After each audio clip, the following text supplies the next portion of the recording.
Shawn Ray here with David Baye moments after the conclusion of the 14th annual Australian Pro Championships. 14 years, man. I'm getting a little bit tired here, Dave. How was the trip?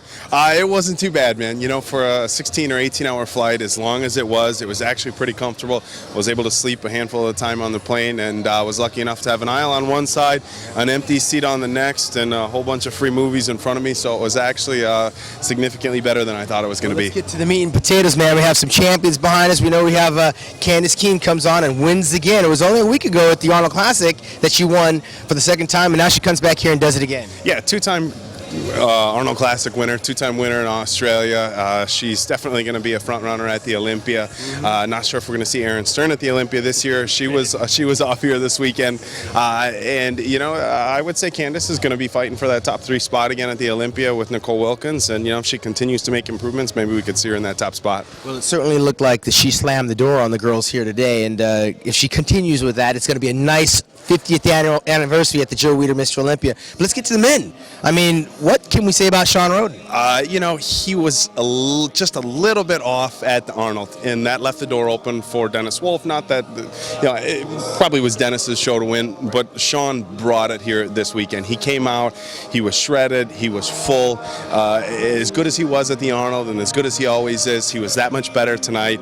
You know, I thought at the prejudging, they didn't put William next to Shawn, and we were talking about that, like, man, I'd really like to see William next to Shawn. Maybe he could push him for first place.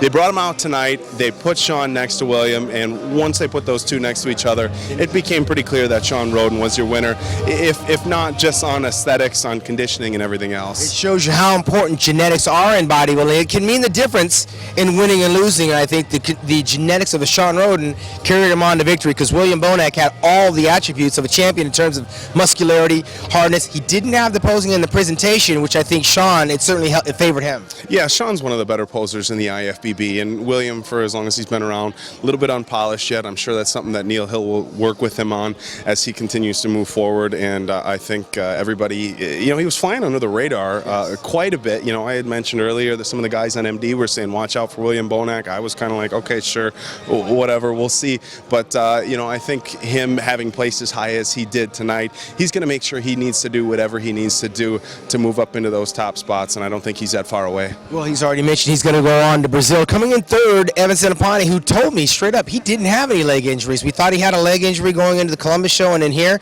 he just basically said he lightened up because he had a little back injury, and maybe he didn't go as heavy as he should have gone. Yeah, Evan's upper body is, I think, as big as it ever has been. His legs, you know, I don't think they're quite where they were when he came out and won that New York Pro in 2009. If you wanted to dig up some old pictures and compare them, I think it's just in that quad sweep. You know, the inner, you know, that teardrop in Evan's thighs are probably as big as anybody's.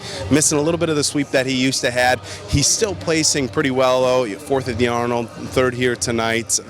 So if Evan can get, you know, back in that squat rack and start moving some heavy weight again, I think he'll be pretty dangerous if he can, again, bring the legs back up a little bit. What can we say? Only 2 short years ago, Branch Warren was actually victorious here, winds up in 4th place, and I don't think anybody had to argue that. No, you know, Branch came in absolutely shredded, probably the driest guy in the show, grainy, I mean, just freaky, but this is a physique competition, and when it's a physique competition, you're analyzing it in that respect.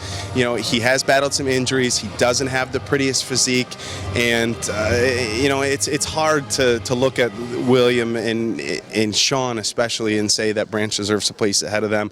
I know some guys are talking, maybe you could have flip-flopped Evan and Branch, but you know, it's apples and oranges as far as their two physiques. Getting hungry. And rounding out our top 5 was Ed, second to none. 40-plus bodybuilder, still needs to get that upper body thickness and get his posing down a little bit more. And you know, he may be able to find a show out there on the calendar that he could actually win and wind up back in the Mr. Olympia. But what can we say about Ashley Kaltwasser? Once again, she brings that winning physique. It seems like she's raised the bar for the bikini competitors. Yeah, you know, when we're doing the play-by-plays with these bikini competitors, sometimes it can become difficult because how do you use descriptive terms that separate what you see from one girl to the next to the next?